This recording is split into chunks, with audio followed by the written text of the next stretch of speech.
Bienvenue à Ya Congo, une émission qui parle du Congo, mais aussi de sa jeunesse, des femmes et des hommes qui inspirent et qui nous inspirent.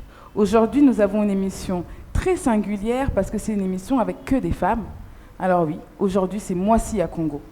Je m'appelle Tissia Mukuna, je suis entrepreneur et j'ai eu l'idée de faire une émission qui réunit des modèles et des personnalités vraiment remarquables.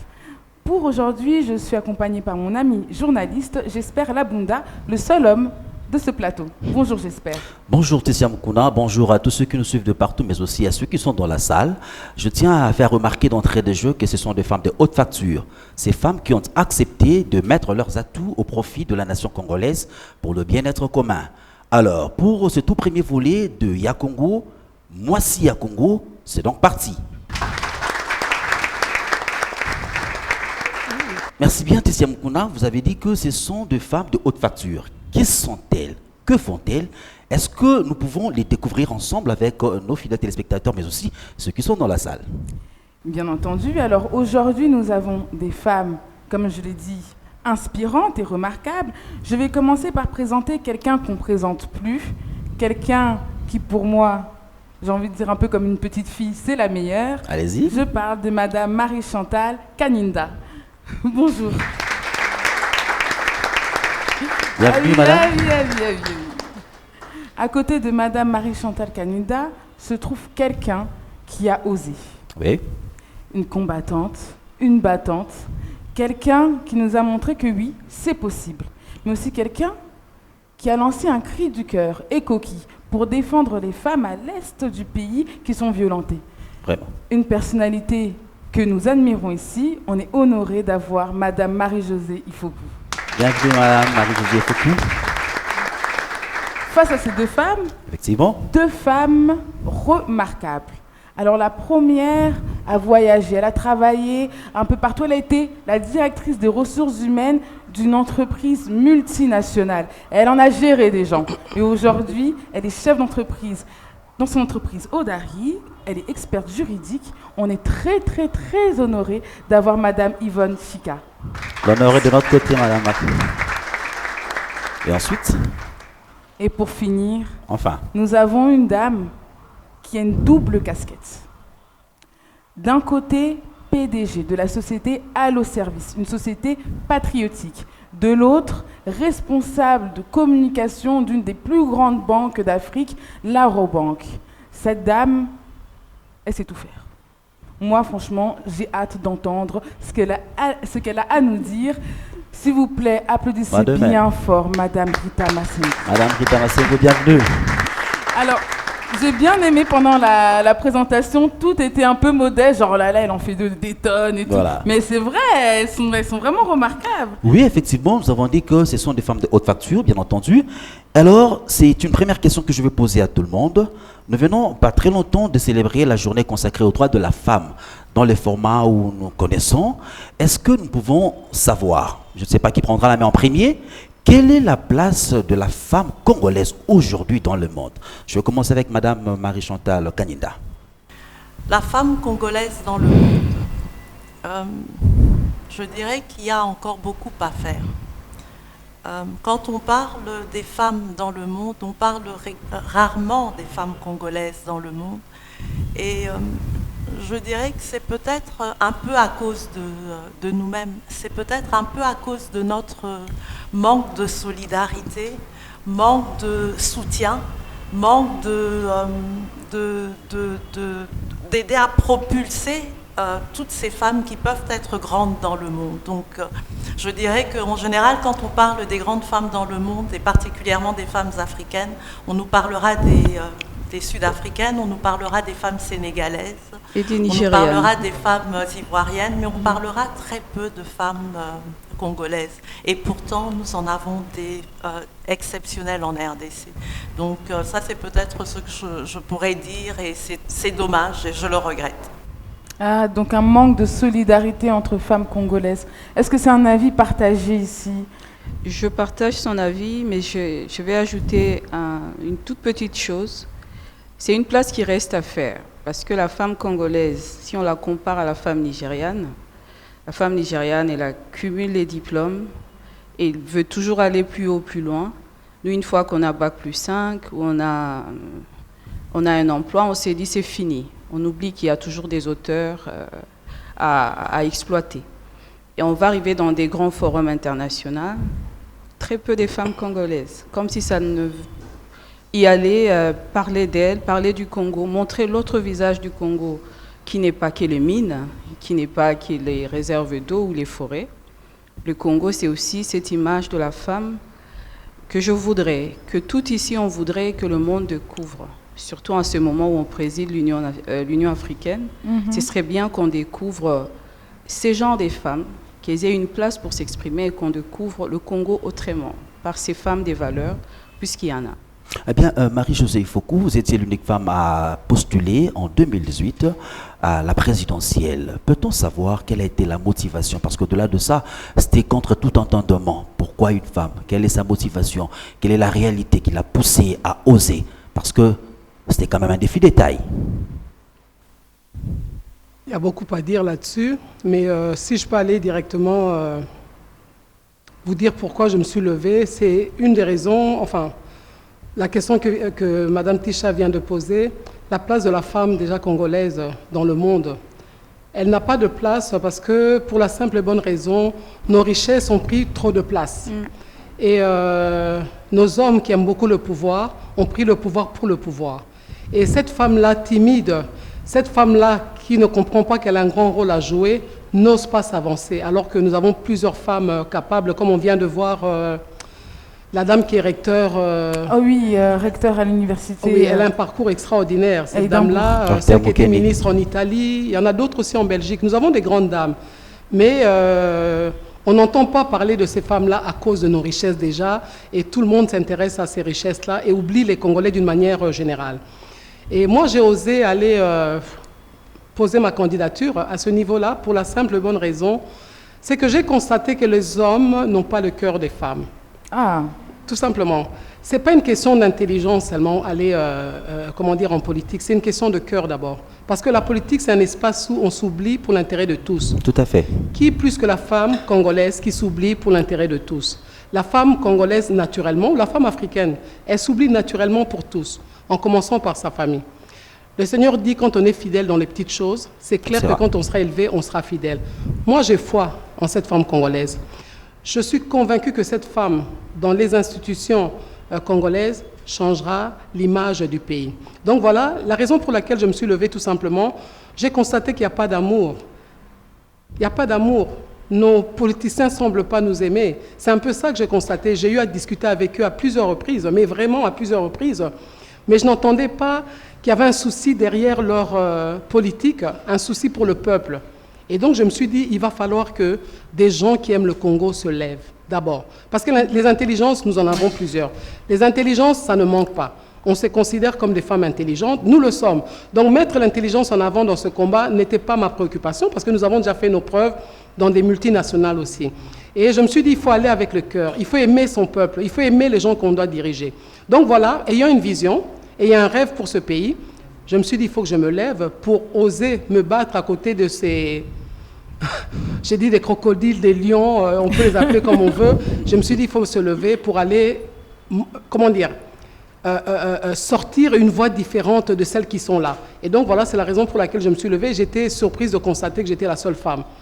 Donc juste pour vous dire que la femme n'ose pas, elle a peur, mais moi je l'encourage aujourd'hui de pouvoir se lever et d'oser. C'est possible. J'aimerais rebondir sur ça avec Madame Rita, parce que là on parle de politique, mais vous avez une société patriotique. Alors, est-ce que le changement, il est aussi là? Parce que Mme Marie-Chantal disait il n'y a pas de solidarité, finalement, entre femmes. Est-ce que c'est aussi parce qu'il n'y a pas du tout de patriotisme? On n'est pas soudés déjà à la base? Oui, je dirais ça. Je parlerai là en tant que femme patriote. La femme entrepreneur congolaise agit selon l'éducation qu'elle a reçue, selon ce qu'on lui a appris. Elle a appris à enrichir les autres. Elle a appris à donner plus et on lui a inculqué le fait de ne pas s'enrichir, d'être toujours modeste. Modeste, en fait, je peux dire ça comme ça. Mais aujourd'hui, le Congo a besoin de ces femmes qui s'imposent, comme elle a dit, de ces femmes qui savent décider, aller de l'avant, aller là où les hommes, nos frères, nos parents, nos pères, nos frères, nos fils n'ont pas été. On doit pouvoir nous imposer et refuser de servir et non se servir, refuser d'enrichir les autres. C'est bien, on peut donc penser premièrement à entreprendre en promouvant le label congolais, comme j'ai toujours dit, et aussi entreprendre en faveur de la nation, d'abord premièrement. Il est primordial de mettre un accent aujourd'hui sur l'entrepreneuriat patriotique. Effectivement, j'allais revenir à Madame Marie-Chantal Kaninda. Si le parcours d'un homme est parsemé d'embûches, de beaucoup d'obstacles, à quel moment de votre vie, de votre carrière, vous êtes-vous rencontré avec un obstacle qui vous a découragé d'avancer et puis malgré cela, vous avez quand même tenu? Oui, bon, déjà, je ne suis pas quelqu'un qui me décourage et qui abandonne, hein, en règle générale. Donc, et je pense que c'est ça la force de la femme. Voilà.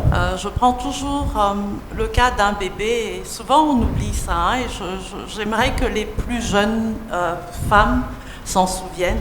C'est que déjà Dieu a créé la femme très forte. Bébé garçon, bébé fille. Pendant que le bébé garçon pense toujours à se nourrir, le bébé fille est déjà très actif et essaye déjà de devenir légèrement plus indépendante. 3-4 ans, la petite fille, déjà 1 an, 2 ans, devient propre, alors que le bébé garçon continue à être sale. 5-6 ans, la fille devient déjà très indépendante et elle devient déjà très responsable, alors que le petit garçon du même âge est enfant et préfère jouer. Mais en fait, ensuite, on continue, 15 ans, 16 ans, c'est vrai que la fille est responsable, c'est une petite maman à la maison. Mais qu'est-ce qui se passe après? Après, c'est la société, en fait, qui fait que la fille arrête de vouloir être cette personne dominante pour devenir cette personne dominée. Tout simplement parce que la société lui dit qu'en fait, elle doit plaire aux hommes. La société lui dit que les hommes doivent passer à l'avant. On lui explique à 16-17 ans qu'elle doit savoir marcher pour plaire aux hommes. Et je pense que c'est ça qui fait que la femme abandonne. Moi, j'ai eu l'avantage de vivre avec des parents qui ne nous ont pas appris cela, qui nous ont éduqués, filles, garçons, à la maison, de la même manière. L'intelligence n'était pas réservée aux garçons ou aux filles, et la réussite n'était pas réservée aux garçons ou aux filles. Ce qui fait que je me suis retrouvée dans le secteur minier, dans un secteur minier tout à fait par hasard. Et aujourd'hui, j'ai plus de 25 ans d'années d'expérience dans le secteur minier. Donc imaginez-vous, il y a 25 ans, il y avait très peu de femmes dans le secteur minier. Et peut-être que si j'ai le temps, je peux juste vous raconter une petite anecdote. Je travaillais pour une société d'exploration dans le secteur du diamant. Et je travaillais dans l'administration, ce qui fait que chaque fois que je contactais les géologues sur terrain, ils n'avaient absolument pas envie de me répondre, tout simplement. Pourquoi? Parce que moi, j'étais dans mes beaux bureaux ici à Kinshasa, et eux étaient sur site, devaient travailler au soleil dans des conditions beaucoup plus difficiles. Qu'est-ce que j'ai décidé de faire? De mettre mes bottes, de mettre ma combinaison et de descendre sur terrain et passer des semaines avec eux sur terrain pour comprendre en fait ce que c'était que l'activité minière. J'ai marché avec de l'eau jusque ici parce qu'il fallait traverser les rivières, mon sac à dos, des bottes mouillées, me retrouvant avec ma tante toute mouillée parce que j'avais oublié qu'il fallait refermer ma fenêtre parce qu'il pouvait y avoir la pluie. Vous vous retrouvez dans votre tente tout mouillé, tout le monde est dans sa tente en train de dormir, personne ne vous aide. Mais dans l'entretemps, ils étaient tous en train de me regarder en se demandant quand est-ce que j'allais leur demander de l'aide. Je ne leur ai pas demandé de l'aide, j'ai assumé. Et je peux vous dire qu'après ce voyage-là, j'ai été reconnue par chacun de mes compères avec beaucoup de respect. Et je pense que c'est peut-être cet effort-là que les femmes doivent apprendre à faire et ne pas se dire que je suis femme au milieu des hommes et je veux être traitée comme une femme, mais c'est plutôt me dire je dois m'assumer en tant que femme et qu'est-ce que je dois faire pour avoir le respect, pas seulement des hommes mais des femmes aussi. Il est plus dur à avoir, bravo, oui, bravo. Il est plus dur à avoir le respect des femmes que celui des hommes quand on est une femme. Est-ce que les femmes ne sont pas plus sévères avec les autres femmes?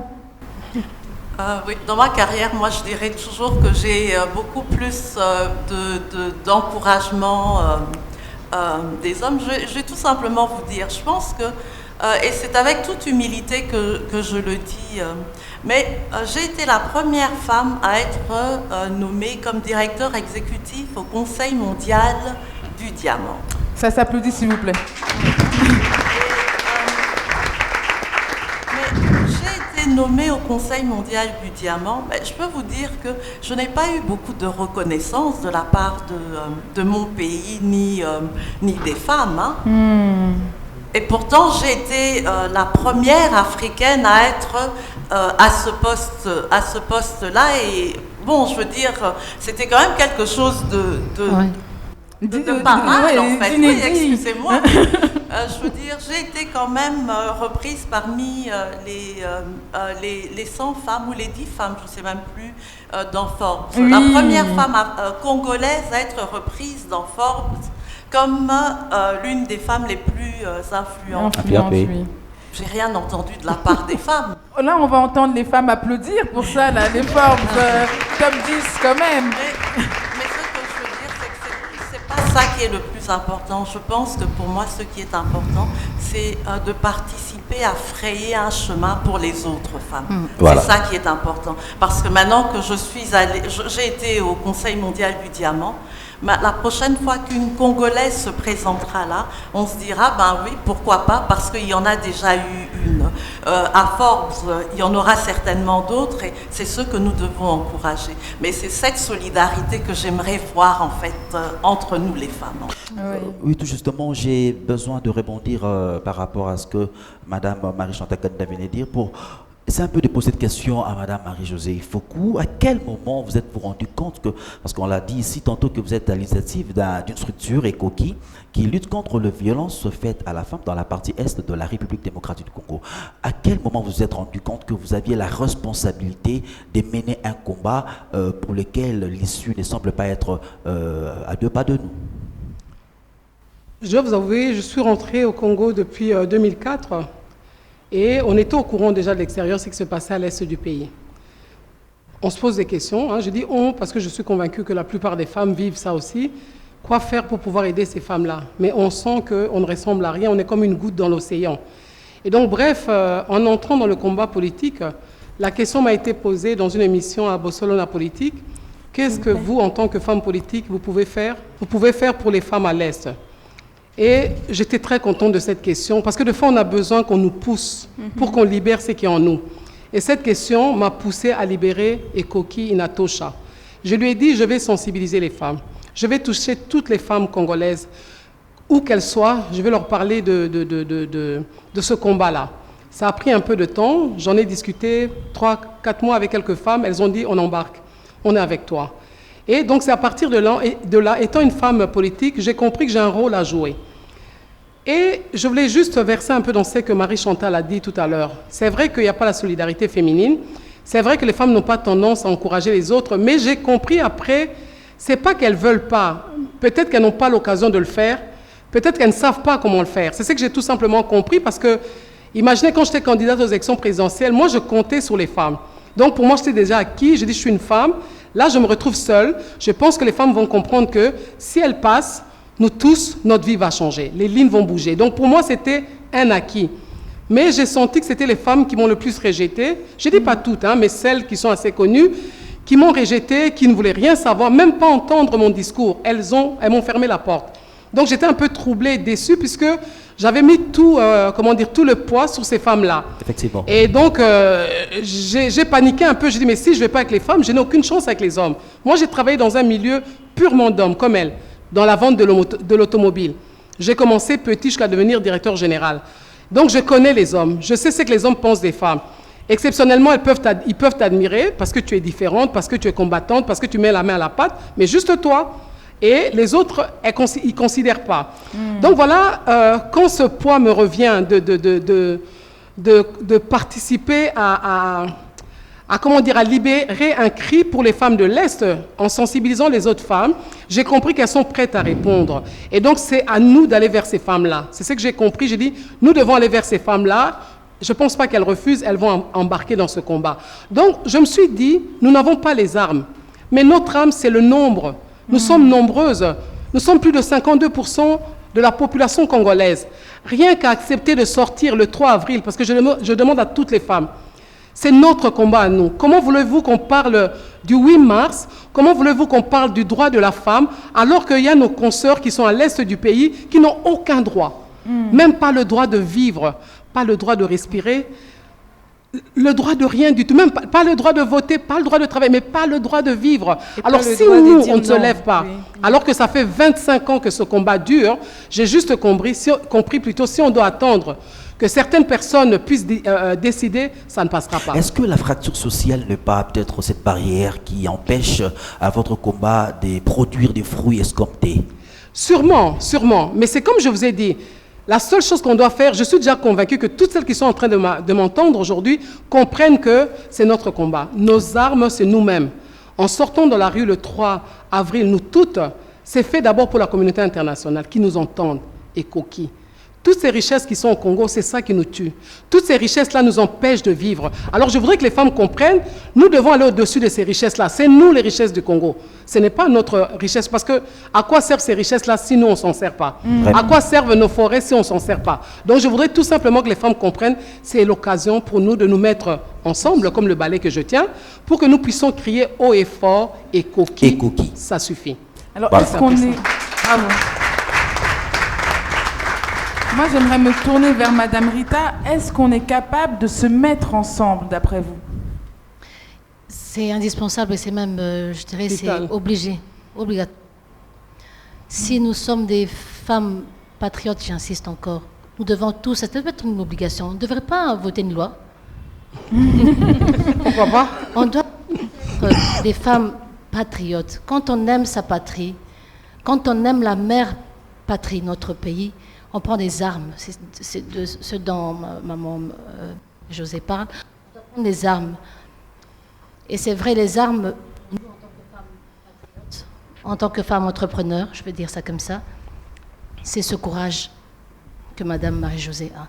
C'est la prière d'abord, premièrement. Il faut croire en Dieu, la foi en Dieu, la foi qu'on va arriver, qu'on va réussir.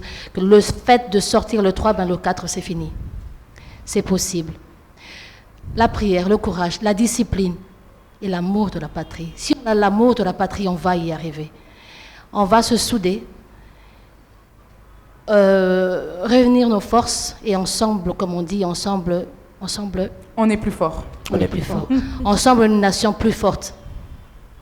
Allo Service, en fait, certains pensent que c'est un call center. Non. Allo, c'est simplement un appel au service de la nation congolaise. Au service de la nation congolaise, c'est le slogan d'Allo Service. Alors, comme Madame Marie-Josée, on nous appelle tous au service de la nation. La nation, c'est pas seulement ici à Kinshasa, c'est là-bas aussi. Pendant que les autres souffrent, nous, on est là. Est-ce qu'on y pense de temps en temps? On a l'impression que tout va bien. Non, rien ne va. Ça fait 25 ans, j'oublie parfois, ça fait 25 ans. Mais quand on y pense, 25 ans, c'est beaucoup. 25 ans de souffrance. C'est énorme. 25 ans de cris, Non. Je pense que c'est vrai. Il faut vraiment écoquer.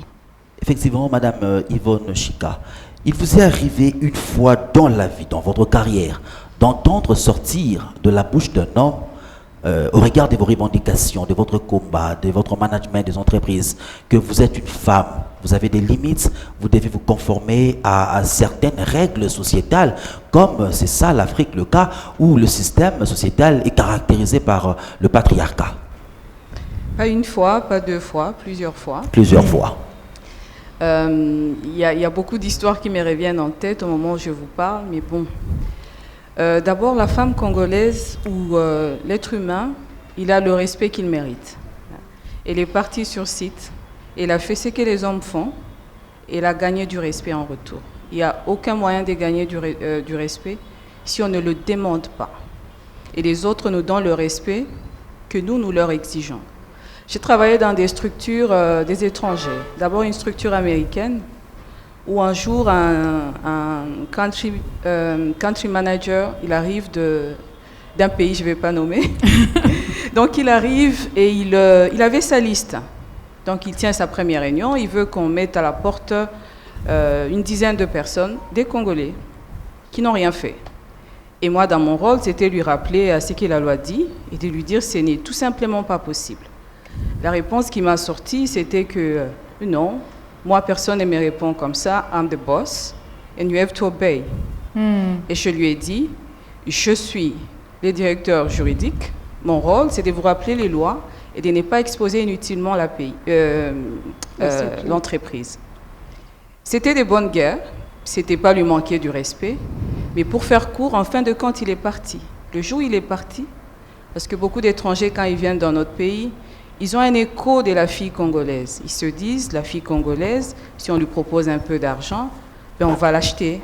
On lui propose le dernier Chanel ou le dernier Hermès, elle va le prendre, elle va s'épavaner et c'est tout bon. Donc, la même personne qui a pris du temps pendant son mandat d'être avec X ou d'être avec Y, à la fin, son discours, c'était un discours du respect. Donc, le respect, on le gagne. Après, je travaille dans un autre pays, en Mauritanie. Déjà, femme, chrétienne, noire, j'avais tout pour ne pas plaire. Que de barrières. Oui. Ce n'est pas de pays où on s'attend à voir des femmes en position de leadership, ça d'abord. Mais ce qui m'a fait gagner la sympathie des locaux, hommes ou femmes, c'est que j'ai pris du temps pour comprendre ce qui leur pleurait. Donc me voiler, ça ne me tuait pas de me voiler, ne pas regarder les hommes droit dans les yeux. Vous avez accepté de faire tout ça pour... J'ai accepté, j'ai respecté leur culture parce que respecter la culture de l'autre, c'est très important. Oui. On n'arrive pas dans un pays d'autrui avec de l'arrogance en disant « je suis ». On s'effondre dans la culture de l'autre parce que quel que soit le niveau de responsabilité, on est là pour servir. Et c'est cette culture de redevabilité, savoir que je devais quelque chose à ces gens, parce que mon salaire était là, j'étais là parce qu'il y avait des gens, eh bien, pour régner sur ces gens-là, il fallait trouver la bonne intelligence pour travailler avec. Et retour au Congo, ça n'a pas manqué. Quand je suis rentrée au Congo, dans la structure où j'étais, tu trouves un jour un homme qui te dit « tu fais pas ça, tu traverses pas ». On a dit à personne de ne pas dire non, savoir dire non et faire son travail. Faire son travail. Parce que souvent, si on ne sait pas faire son travail et qu'on dit simplement non, la suite, on la connaît. Il faut savoir faire les deux choses. Il y a quelqu'un qui a parlé des disciplines. Beaucoup de disciplines, beaucoup de travail, au même titre qu'un homme. Parce qu'en comité de direction, on n'attend pas que la femme vienne avec des excuses. Alors, mais est-ce qu'on ne demande pas plus à une femme? Je vais raconter une petite histoire qui me vient là. Allez-y. C'était mon premier job. Alors, j'avais fait mon master, mon MBA, tout ça. Donc, mon premier job, il y avait un autre aussi jeune diplômé, comme moi, qui commençait le travail. C'était un garçon. On fait la réunion, donc il n'a pas plus d'expérience que moi. On fait la réunion et à un moment donné, mon boss me dit « Ah, tu sais ça, tu peux prendre le café ?» Et moi, à ce moment-là, toute jeune que j'étais, enfin, c'était il n'y a pas si longtemps, mais toute jeune que j'étais, je me lève et je vais chercher le café. « Ah, tu sais ça, tu n'oublieras pas le sucre ?» Et là, je me suis dit « Non mais attends, mais qu'est-ce qu'il me fait faire là? J'ai un master en marketing, j'ai un MBA et il m'envoie aller chercher le sucre et le café alors qu'on est tous là en réunion. » Et c'est là où j'ai compris très rapidement qu'il fallait faire plus d'efforts quand on est une femme pour montrer qu'on a notre place au même titre que les autres. Mais tu sais, ce qui t'a aidé, c'est l'éducation que tu as réussi, d'abord, et le fait que tu connais tes droits. Tu as su dire non. Mais une au autre départ, femme, je me suis levée. Voilà. Du coup, je me dis, est-ce que c'est pas quelque part ancré en nous? Est-ce qu'on n'a pas toutes vécu? Parce que vous avez toutes eu des grandes entreprises, vous avez toutes travaillé dans de grandes entreprises. Est-ce que c'est pas quelque chose qu'on fait même inconsciemment, tellement c'est ancré dans une société patriarcale? Moi, je m'excuse, je veux juste réagir là-dessus. Je crois que je ne sais pas, l'une de nous a dit ça ici, que c'était déjà l'éducation. Oui. Je crois que c'est elle qui a dit, on est habitué à servir. Donc, c'est quelque chose qui est naturel en nous. C'est que tu as vécu, moi, j'étais directrice commerciale, on est à table dans une réunion, il y a un monsieur qui est là, qui me dit, Marie-Josée, tu peux nous servir? J'ai dit, pourquoi? Je voulais juste comprendre pourquoi, ça ne me dérangeait pas de servir, mais pourquoi? Alors, tout le monde m'a regardé, tu es la seule femme, j'ai dit, alors non. vous allez me servir. Et puis on a continué la réunion. Je suis la seule femme Oui. que vous allez me servir. Oui, vous allez me servir. Donc, juste pour... Un peu, juste pour dire, c'est vrai qu'elle a raison de dire, quand on a déjà de l'assurance, quand on sait ce qu'on vaut, eh bien, il y a des choses, on n'accepte pas ça. Et moi, je suis dans ce combat-là, et donc je suis capable de dire non. Mais c'est vrai que pour toutes les Congolaises, ce n'est pas facile. Elles ont besoin de ce travail-là. Ça nourrit de fois toute une famille. Et donc, refuser cela, elles ont peur de fois, et je les comprends. Donc, ce n'est pas évident pour toutes les femmes. Ce sont des choses qui vont aller petit à petit. Et nous devons les aider justement à travers ces émissions, à travers ce que vous êtes en train de faire. Vraiment, franchement, je pense qu'on doit vous applaudir, sincèrement. Merci beaucoup. C'est gentil. Eh bien, j'ai besoin de poser cette question à Madame Marie-Chantal Kanida. 60 ans après, est-ce que du point de vue de nos mentalités, de nos habitudes, est-ce que la femme congolaise a évolué du point de vue de ses mentalités? Parce qu'il faut le dire, ici nous parlons de faits. Ce qui s'est passé récemment avec les cérémonies consacrées à la célébration de la journée consacrée bien entendu aux droits de la femme. Est-ce qu'il y a un changement des mentalités aujourd'hui de la femme congolaise? Est-ce qu'il y a évolution ou bien nous sommes en train de régresser? Ce qui est intéressant aujourd'hui, c'est que les jeunes dames, je pense qu'elles en veulent aujourd'hui. Et très tôt, elles apprennent à être très indépendantes, ce qui n'était peut-être pas le cas quand moi j'avais leur âge. Aujourd'hui, quand je regarde dans la rue, et moi, ce côté où je vois ces jeunes dames sur des motos qui n'ont pas le temps à perdre, dans leur mini-jupe, alors qu'il y a quelques années, elles se faisaient insulter par les Chegué dès qu'elles étaient habillées un peu trop court ou un peu trop sexy. Aujourd'hui, elles n'en ont que faire. La jeune femme congolaise aujourd'hui comprend son rôle. Elle arrache en fait son indépendance vis-à-vis de la société aujourd'hui. Et je dois dire que l'homme congolais est en train de perdre du terrain vis-à-vis de ces jeunes. Est-ce que la femme congolaise n'est pas trop matérialiste, cette jeune dame dont vous parlez? Non, parce que l'indépendance... ça c'est trop facile. Hein. Oui. Je veux dire, elles sont jeunes, elles comprennent ce qu'elles veulent et elles savent se l'acheter. La femme aujourd'hui qui ne suivait que l'homme pour avoir son matériel, je pense qu'en pourcentage, c'est en train de changer. Allez à l'aéroport, vous voyez des jeunes dames qui partent à Dubaï, qui dans des destinations même auxquelles personne ne penserait, pour aller acheter son matériel, venir le vendre, faire ce qu'elle veut. Je crois qu'il faut un peu changer la narrative. Oui. Il y a un grand changement qui s'opère et je dois vous dire que là où le changement s'opère peut-être plus lentement, c'est peut-être en politique et dans les entreprises publiques et peut-être dans certaines entreprises privées. Mais dans la société, la femme congolaise et particulièrement la jeune femme congolaise a compris qu'elle doit arracher en fait son émancipation et elle le fait très bien. Et parce que vous avez parlé de la politique, bien entendu, merci. Je reviens encore à Marie-Josée Ifoukou. Il y a une loi votée au Sénégal, en Côte d'Ivoire, sauf erreur de ma part, où il est réservé, où on doit réserver dans chaque formation politique 30% aux candidatures féminines. Est-ce que cela est une avancée dans la considération même du rôle que doit avoir une femme dans la gestion de la Res Publica? Non, mais j'appuie définitivement cette loi-là parce que nous, dans l'ANC, Alliance des élites pour un nouveau Congo, dont je suis la présidente, c'est notre proposition aussi. On doit réserver 50% puisqu'il est écrit dans la loi, on parle de la parité et au moment des élections, on doit réserver l'électorat de 50% aux femmes. Qu'elles se présentent qu'elle soit 15%, 20%, mais il y a un électorat, on doit compter, 50% c'est pour ces femmes-là. Nous, on pousse à cela, cette loi-là, on doit la voter. Et je demande juste à ces jeunes dames qui sont là de faire attention et d'appuyer ce genre de combat, parce que ça va changer la scène politique et ça sera au profit non seulement de la femme, mais de tous. De tous. Moi, j'aimerais bien revenir chez Madame Rita. Madame Rita, vous êtes responsable de la communication à la Robank. Pourtant, la banque, on s'en souvient, il n'y a pas si longtemps, les femmes n'avaient même pas le droit d'avoir un compte ou un chéquier, ou devaient avoir une autorisation du mari, tout ça. Donc, pendant longtemps, ça a été vraiment un secteur d'hommes aussi, quelque part. Est-ce que vous avez senti ça, vous, dans votre carrière? Je dirais non. La banque Je pense à Iforchi, qui est une plateforme qui lutte pour l'égalité des sexes. Et la banque lutte aujourd'hui pour les droits des femmes, même au sein de la banque elle-même. J'en suis l'un des produits. J'ai eu des formations. Ça, c'est une des qualités d'Eurobank qui booste la performance de ses agents et même la carrière. D'accord. Oui, merci. Je ne sais pas si je... Oui, non, vous avez répondu à la question, parce que c'est vrai que toutes, vous avez quand même évolué dans un métier d'homme, je crois que c'est un point commun, que ce soit le pétrole, que ce soit les voitures, que ce soit les mines ou le diamant, très peu de femmes. Au final, et aujourd'hui, vous êtes toutes là, c'est en ça que vous êtes finalement inspirantes. Alors ma question serait, qui vous inspire, vous? Est-ce que vous avez eu des modèles comme ça qui vous inspirent?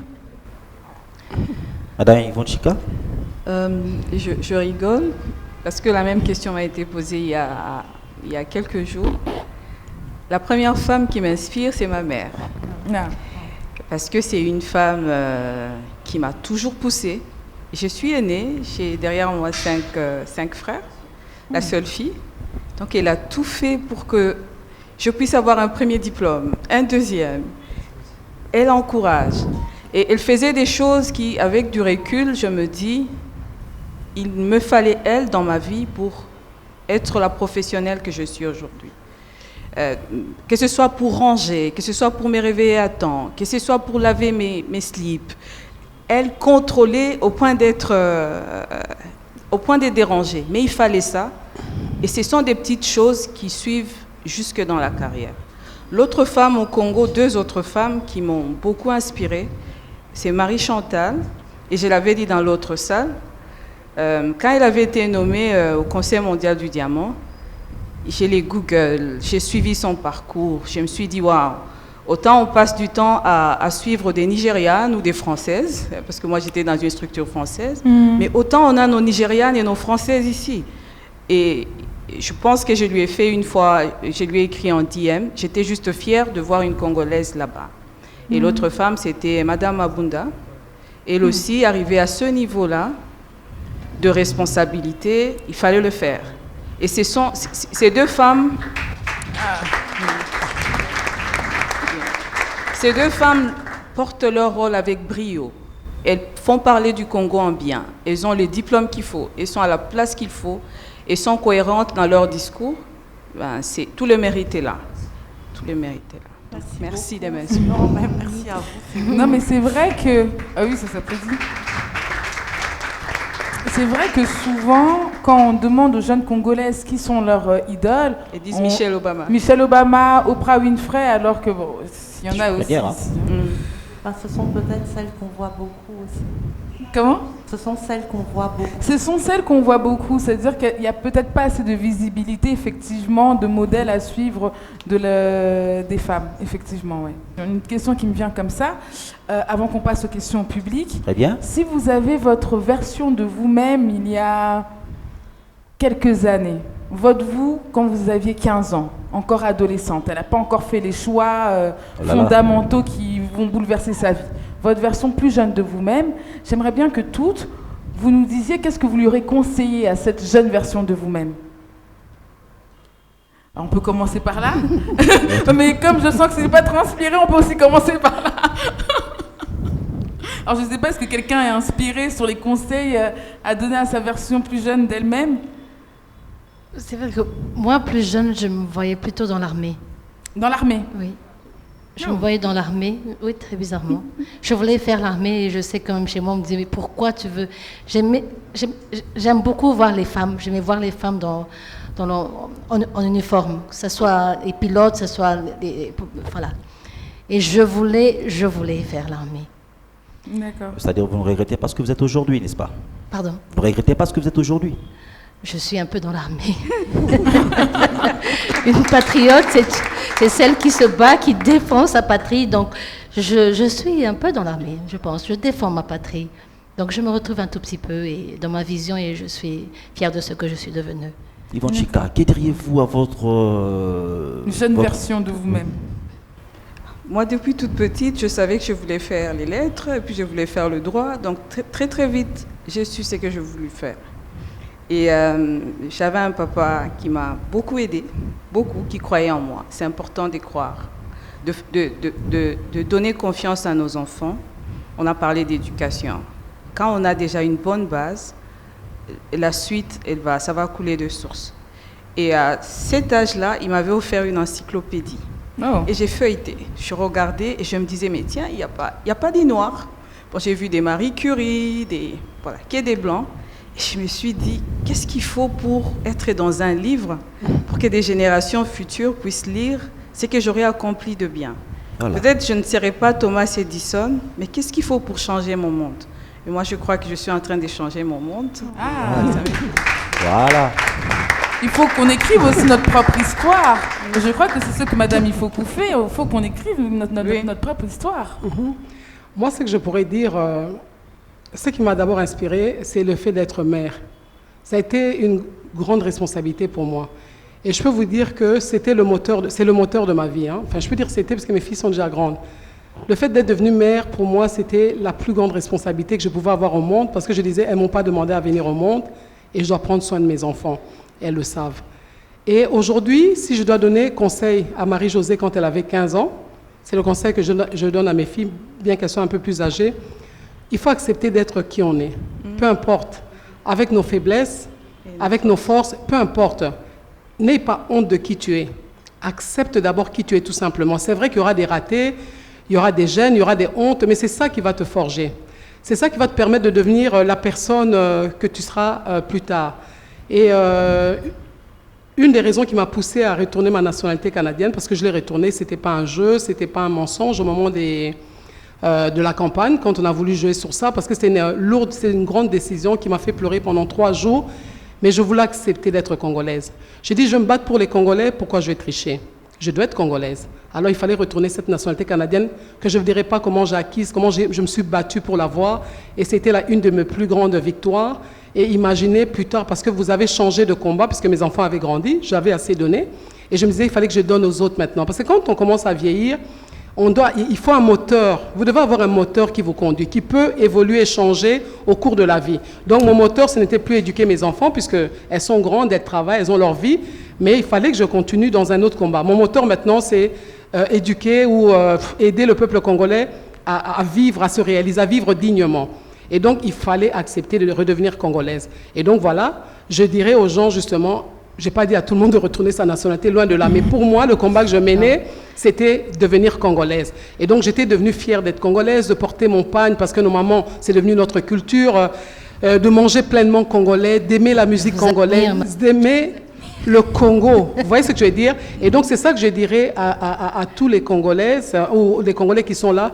Nous avons une lourde responsabilité. Nous ne sommes pas comme les Occidentaux aujourd'hui. Il y a eu des parents, des grands-parents qui se sont sacrifiés pour qu'ils aient la vie qu'ils ont aujourd'hui. Nous, on n'a pas le temps de jouer. Nous devons nous sacrifier pour nos enfants, pour nos petits-enfants. Donc voilà, moi, c'est ce que je dirais. C'est ce que je conseillerais à tous ces jeunes qui sont là, d'accepter qui ils sont et d'aller petit à petit, pas à pas, ils arriveront quelque part. Marie-Chantal Kamida, vous sentez-vous maintenant inspiré? Oui, non, Allez-y. C'est bien revenu. Moi, il y a 15 ans, tout d'abord, je n'étais pas la personne la plus brillante qui soit à l'école.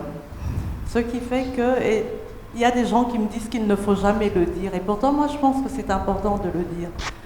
Je suis issue d'une famille de 5. Et c'est vrai que j'étais la moins brillante, mais j'étais la plus sage. Et ce qui fait qu'à 15 ans, je me demandais qu'est-ce que je deviendrais dans la vie. Et si à 15 ans, on m'avait dit que je deviendrais ce que je suis aujourd'hui, je vous aurais dit certainement non. Donc, en regardant de mes yeux de mes 15 ans, je dirais peut-être félicitations Marie-Chantal, et surtout je dirais merci à mes parents, parce que malgré que j'étais la plus faible à l'école, ils ne m'ont jamais abandonnée, ils m'ont toujours soutenue. Et chaque fois que, excusez-moi, j'ai toujours de l'émotion d'ailleurs, parce que je les ai perdus tous les deux, mais chaque fois qu'il m'arrive quelque chose de bien, c'est toujours à eux que je pense. Merci bien, ça s'applaudit. Le 8 mars de chaque année, le monde entier célèbre la femme, nous.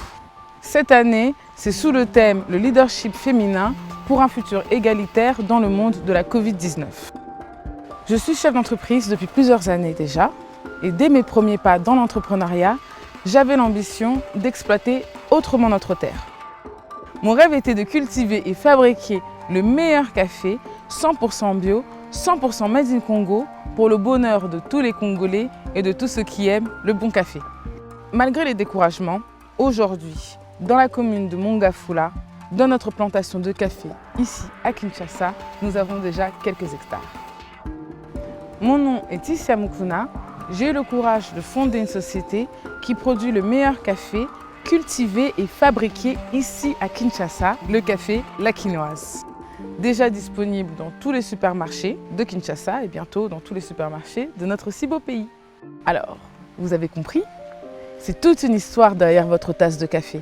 Savourez la quinoise, le plaisir du vrai café, 100% naturel, 100% congolais.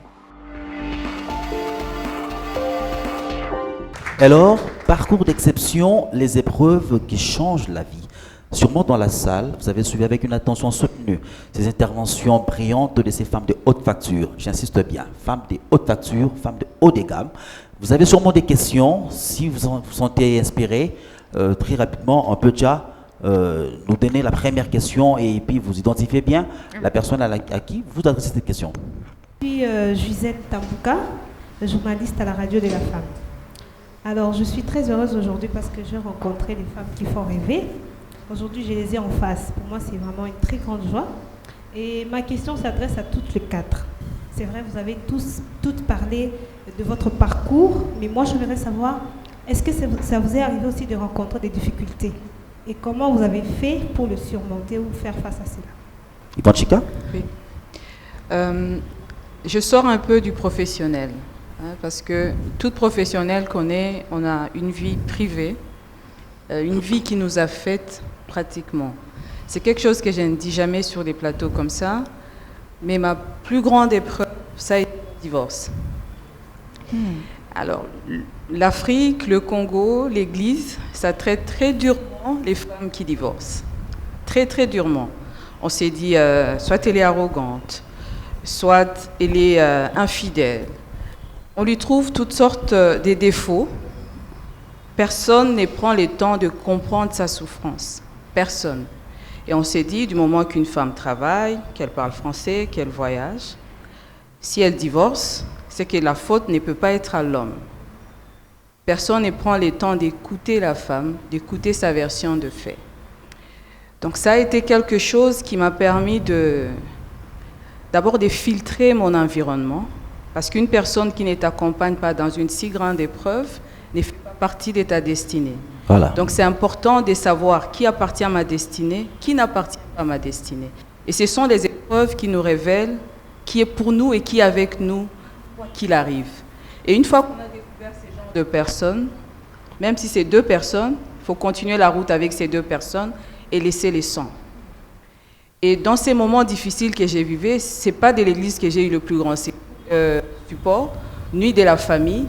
Le plus important pour moi, c'est que ma mère était avec moi, mes filles étaient avec moi, et j'avais un chef qui était magnifique, qui pouvait me lire quand j'arrive le matin et qu'il regarde mon visage, il dit « Ah, rentre à la maison, rentre, tu peux travailler de la maison et envoyer tout ce que tu as envoyé. » Donc c'est quelque chose qui m'a marqué, qui m'a aidé, qui m'a forgé. Après, il ne faut pas être amer, il faut vivre avec ses épreuves, prendre les bonnes leçons et avancer. Mais la plus grande leçon, c'était du côté humain, avec qui avancer désormais, comment déceler les bonnes personnes. C'est toujours difficile de déceler les bonnes personnes, mais l'expérience aide pour beaucoup. Pour moi, je pourrais dire, ce sont les épreuves et les difficultés qui m'ont forgé, qui ont fait la Marie-Josée qui est là devant vous. Et c'est que moi, je voudrais dire par rapport à toutes ces difficultés et toutes ces épreuves que nous rencontrons au quotidien, dans notre carrière surtout, je voudrais rester dans ma carrière parce que la plus grande difficulté que je rencontre aujourd'hui, c'est dans ma carrière politique. Parce que dans ma carrière privée, c'est vrai que j'ai évolué dans un milieu d'hommes, mais j'ai su me battre et être confrontée par rapport à, à mes compétences, mes qualités, et j'ai fait mes preuves et j'ai démontré que j'étais capable de vendre plus que les hommes. Et ça s'est bien passé. Mais aujourd'hui, la chose la plus difficile, c'est que vous avez des adversaires en face de vous. Et ce que je voudrais dire, c'est lourd à dire, hein, mais je voudrais que vous puissiez le comprendre vraiment comme je le libère. C'est que vous vous êtes levé pour aider les autres, pour les sortir d'un trou noir dans lequel ils se trouvent aujourd'hui. Mais eux ne vous regardent pas. Ils sont habitués à regarder les hommes. Parce que la politique, c'est un monde d'hommes. La politique, c'est un monde de mal. Et la population, et les femmes, et la jeunesse, et les hommes eux-mêmes ne regardent que les hommes. Alors que naturellement, quand on regarde au quotidien, c'est la femme qui se sacrifie naturellement pour tout le monde. Que ce soit à la maison, même la jeunesse, je ne la comprends pas. Je dis, mais qui se sacrifie pour vous payer vos études ? Si la femme, elle est seule, elle fera quand même ce sacrifice-là pour ses enfants. Même si elle est mariée et que son mari s'amuse dehors, elle vendra ses bijoux et ses pannes pour s'occuper de ses enfants. À n'importe quel niveau, nous l'avons toutes faites. Pauvres, moyens ou riches, les femmes se sacrifient toujours pour les autres. Donc, quoi de plus naturel qu'arriver à participer dans la gestion de la chose publique, qu'elle puisse, aider les autres, aider son peuple. Mais je trouve que c'est tellement difficile de voir que tes adversaires ne te considèrent déjà pas. Quand il y a une réunion où vous parlez, c'est comme si tu regardes comme ça, cause toujours tu nous intéresses. Ils te mettent de côté et le peuple fait la même chose. Vous voyez, surtout les jeunes garçons vous insultent même. Ils disent des choses incroyables de fois. Tu dis, mais tu ne me connais ni d'Ève, ni d'Adam. Oui. J'ai libéré juste une opinion et la personne t'attaque, t'insulte sans raison. Et c'est ça la plus grande difficulté que je trouve en politique. Continuer à mener un combat pour les autres, surtout nous qui sommes entrés en politique pour le bien-être des autres. Nous ne sommes pas des politiciens classiques.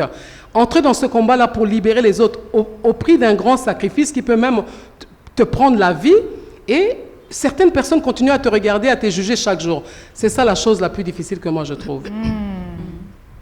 Il y a plusieurs... Je préfère toujours parler dans le passé pour ne pas parler de l'entreprise pour laquelle je travaille maintenant, mais il y a plusieurs années, il fallait licencier environ une centaine de personnes. Une centaine de personnes. Oui. Et vous savez, quand vous travaillez pour les entreprises internationales, quelque part, vous n'êtes que des numéros, en fait. Hein. Vous avez des personnes qui sont installées à l'étranger et qui décident de la stratégie de l'entreprise. Donc, elles décident qu'il fallait licencier plus de 120 personnes. Et vous recevez un email un matin où on vous explique que voilà, il faut procéder au licenciement d'autant de personnes. Et on avait des activités dans les deux Kasaï. Et vous savez que dans des endroits comme ça, une fois que vous perdez votre emploi, il faut se réveiller très tôt pour retrouver un autre emploi. Alors vous devez vous lever, aller expliquer à des personnes que vous devez procéder au licenciement et recevoir une à une ces personnes, des papas, des jeunes gens, qui entrent dans votre bureau et qui pleurent, en fait, quand vous leur expliquez qu'ils vont être licenciés. Mais en même temps, vous n'avez pas le choix, vous devez le faire. Exécuter. Mais en fait, j'ai compris quelque chose, c'est que tout dépend de la manière avec laquelle vous le faites. Vous pouvez dire à quelqu'un non méchamment, mais vous pouvez aussi lui dire non gentiment. Et pourquoi est-ce que vous lui dites non ?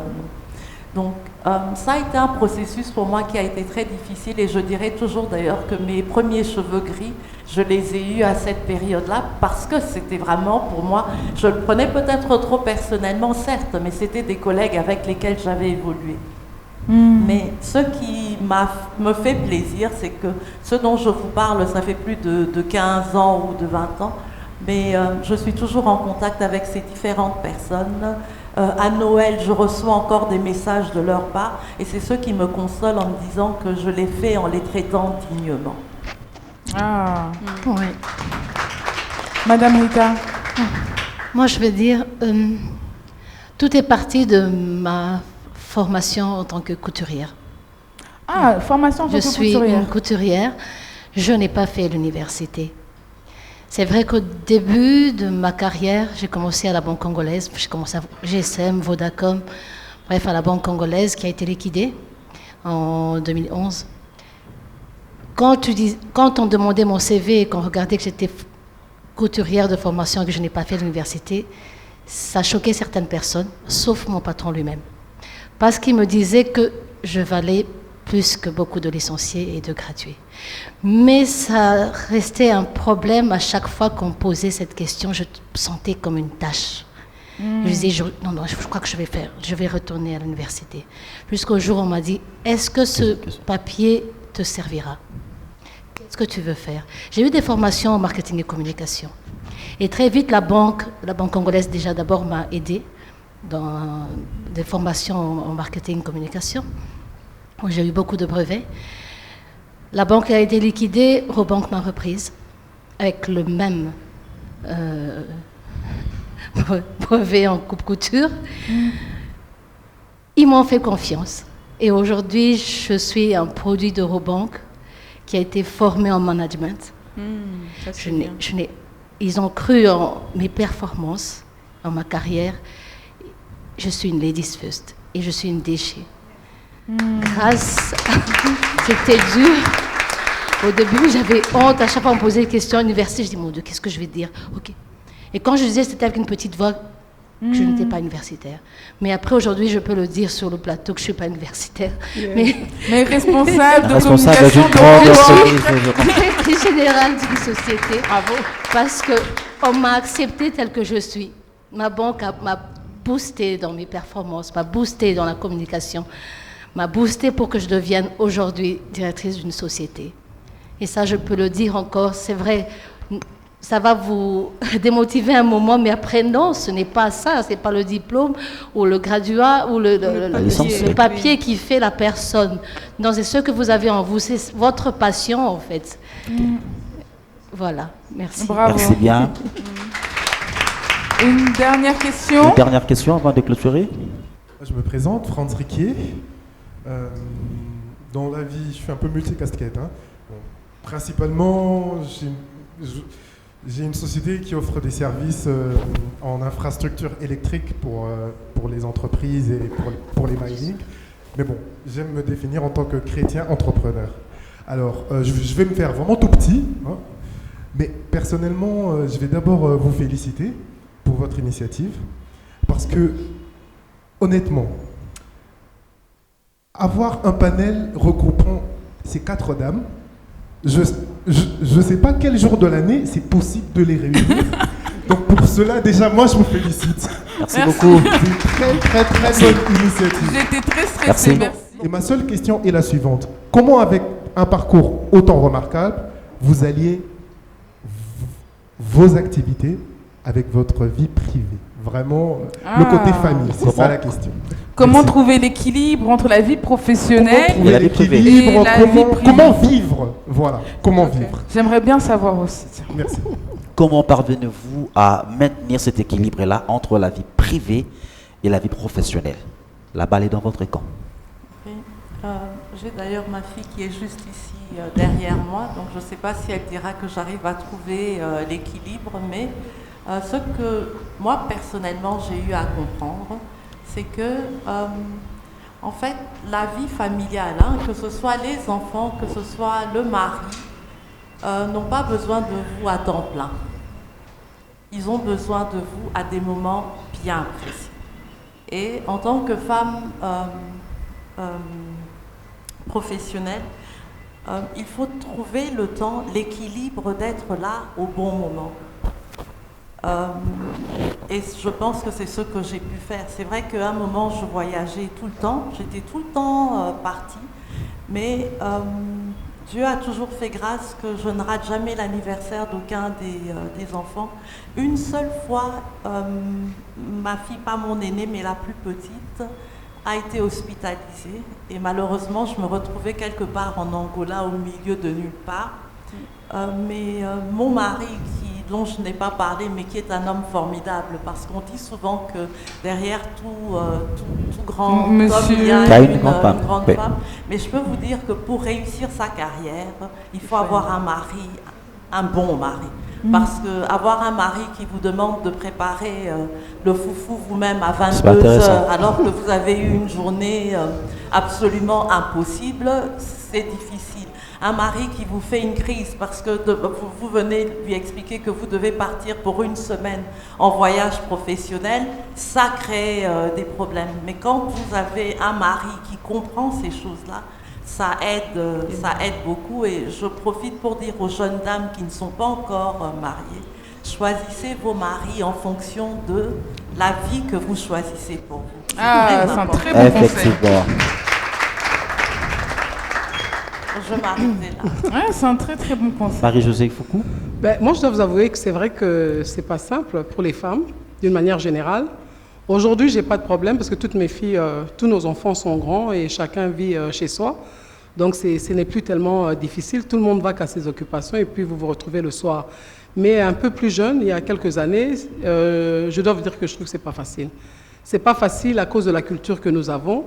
Que nos maris soient gentils, qui nous accompagnent, ça reste des maris africains, où ils sont chefs à la maison et ils ne mettent pas la main à la pâte comme nous. Pas d'accord par ici. Hein. Non, je parle d'une manière générale d'abord. Hein, je parle d'une manière générale.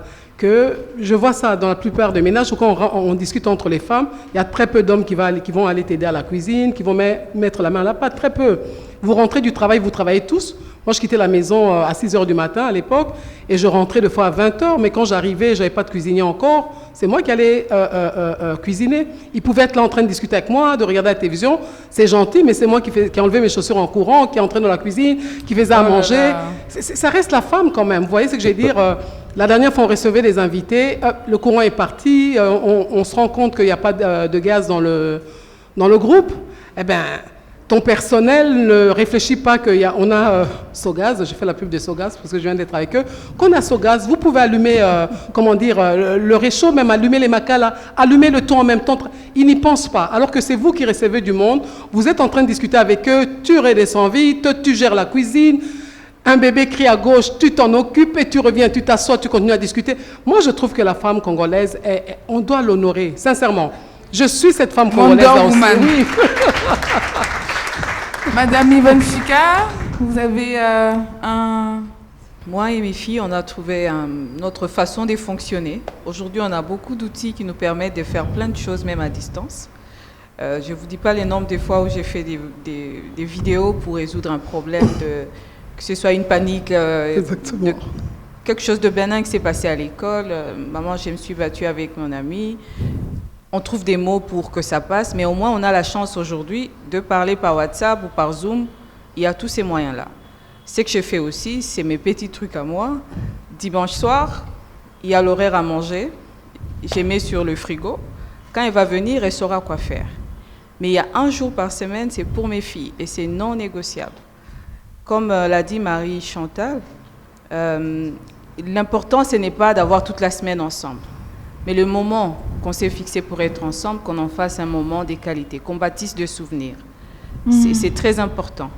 Et ce jour-là, il est non négociable et on essaie de le passer le mieux possible. Donc je cuisine, elle cuisine, on danse, on rigole et on se partage des histoires, c'est très important.